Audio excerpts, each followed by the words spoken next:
Good morning. Well, as you know, it's panic stations because I've got 7 weeks to finish the roof. I'm going to start today by organising all the workspaces, getting all the copper in place, getting everything prepped. There's a moment in every person's life where they stand at a crossroads. One path leads somewhere familiar, somewhere predictable.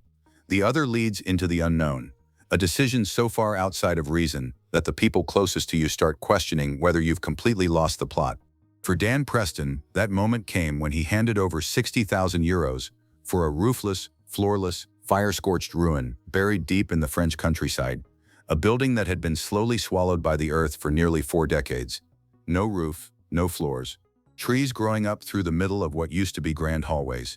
And Dan looked at it and said, "This is the one." The people around him thought he'd lost his mind. And honestly, on paper, they weren't wrong. But what happened next turned that so-called madness into one of the most captivating renovation stories on the internet. A project with nearly 640,000 YouTube subscribers watching every single step. What most of those viewers don't know, though, is the full story of who Dan Preston actually is, what drove him to make that call, and what the building he bought was quietly hiding underneath decades of ash and silence. Before there was a chateau, there was just a man trying to figure out what came next. Dan Preston is British, a trained chef by trade, practical and physically capable by nature.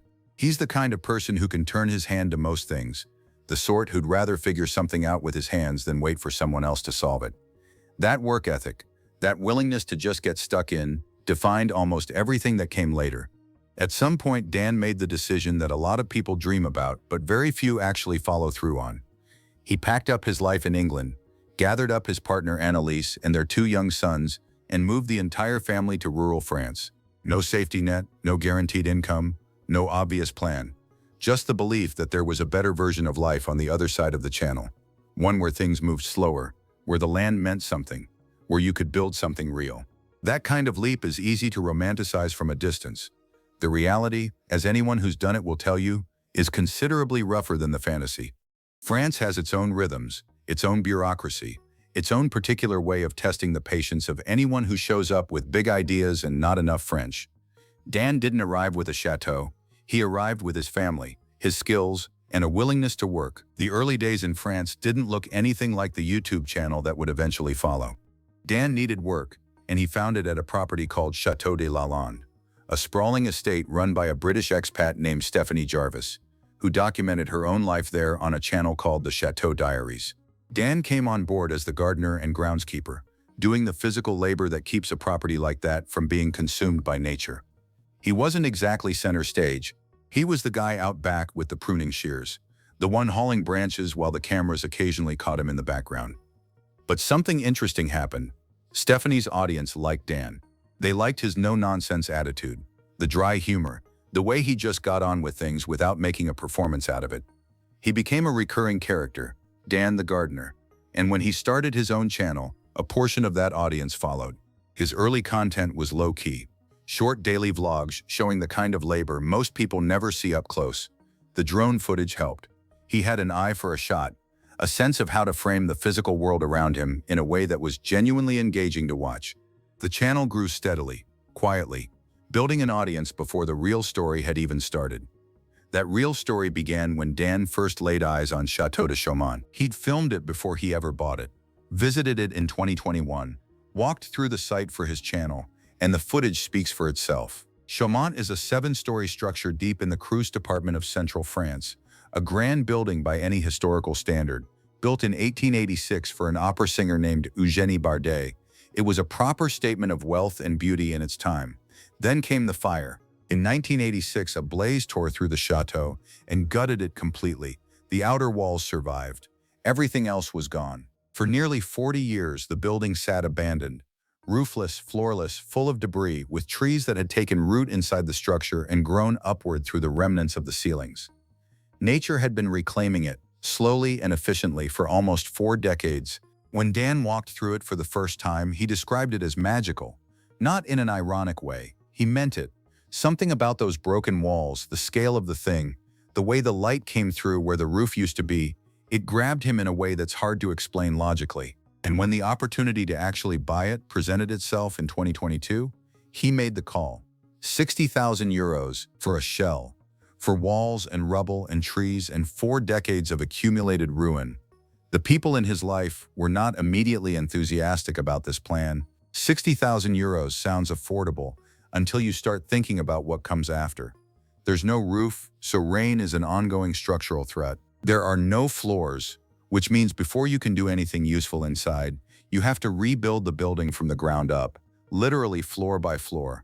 The debris inside needs to be cleared. The trees need to come down. There are bees. There are bathroom fixtures somehow suspended at dangerous heights in the middle of the ruined structure. There is the not small matter of the fact that this is a 7-story building that a single man with some willing friends is proposing to restore, largely by himself, with no enormous budget and no professional construction company behind him. Everyone thought it was madness, and Dan bought it anyway. He moved onto the site, properly moved on, built a Mongolian yurt in the grounds, and started living there while the work began. That detail alone tells you something important about who Dan Preston is. This wasn't a project he was overseeing from a comfortable distance. He was sleeping on the property while clearing debris out of it during the day. The physical demand of the early months was extraordinary. Just the clearing work, removing decades of burned material, pulling out trees that had grown through the floors, hauling rubble, took months before anything resembling construction could begin. His friends came to help. Nick, capable and practically minded, became the go-to for the tree work and the site clearing. Brian, an Irishman with his own channel and a gift for engineering problems, became the problem solver of the group. The 3 of them developed a rhythm, a way of working through the building that was methodical but often punishing. Dan documented all of it, every setback, every small victory, every moment where the scale of what he'd taken on became uncomfortably clear. The financial model was unconventional by any traditional standard. Dan wasn't working from a construction budget put together by a bank. He was relying on his YouTube audience, on the income generated by people watching him work, on equipment donations from companies who saw the publicity value in being associated with the project, on the loyalty of a fan base that had become genuinely invested in whether this building would survive. It was crowd-funded restoration, essentially. The channel was the engine that kept everything moving. By April 2023, roughly 6 months after he published the first Chaumont video, Dan had completed the first newly constructed internal floor. That was the moment the project shifted from cleanup to actual rebuilding. Roof work began in December 2023. The main roof frame was completed in spring 2025. Those timelines sound relatively clean on paper. In reality, each of those milestones represented months of physical labor, weather delays, structural problems, and the constant financial pressure of keeping the whole thing funded. And through all of it, Dan kept filming. Here's where the story takes a turn that nobody could have predicted when Dan first signed the paperwork. While he was deep in the research phase of understanding what Chaumont actually was, its history, its origins, who had lived there and why, he started uncovering something remarkable. The Chateau had a past that had nothing to do with opera singers or Russian industrialists. During the Second World War, Chateau de Chaumont had been used as a refuge for Jewish children. The organization responsible was called the Œuvre de Secours aux Enfants, the OSE, or Children's Aid Society. It was a Jewish-French humanitarian organization that worked throughout the war to protect children from the Nazi regime. From 1939 onward, the Chateau was used to house children who had been extracted from danger zones across France and brought to the relative safety of the cruise department. At any given time, up to 150 children lived within those walls. Over the course of the war years, more than 200 children passed through Chaumont. They went to school there, played in the grounds, slept 2 to a bed, and lived as something approaching a normal childhood in a country where normal had been completely destroyed. Eventually, the secret was betrayed. A local village priest informed on the children to Nazi officials, and the OSE had to move quickly to extract them to other locations. But the building had served its purpose. Hundreds of children had been kept alive within those walls. One of those children grew up to become Popek, a renowned French comedian and entertainer who lived in the Chateau as a young boy. Dan met him in Paris, sat with him, and listened to him describe what life inside those walls had looked like. The swimming pool in summer, swimming through the murk with snakes in the water, the laughter after lights out, the way those walls had represented something safe in a world that wasn't.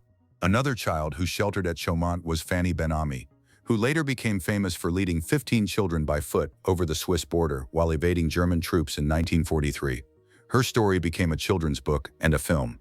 The concert promoter Bill Graham, who would go on to shape the American music industry, also spent part of his childhood at Chaumont before escaping to the United States.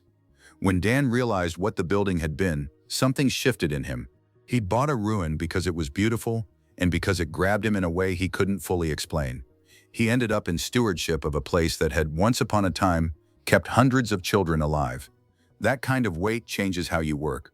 It changes why you keep going on the days when the project feels impossible.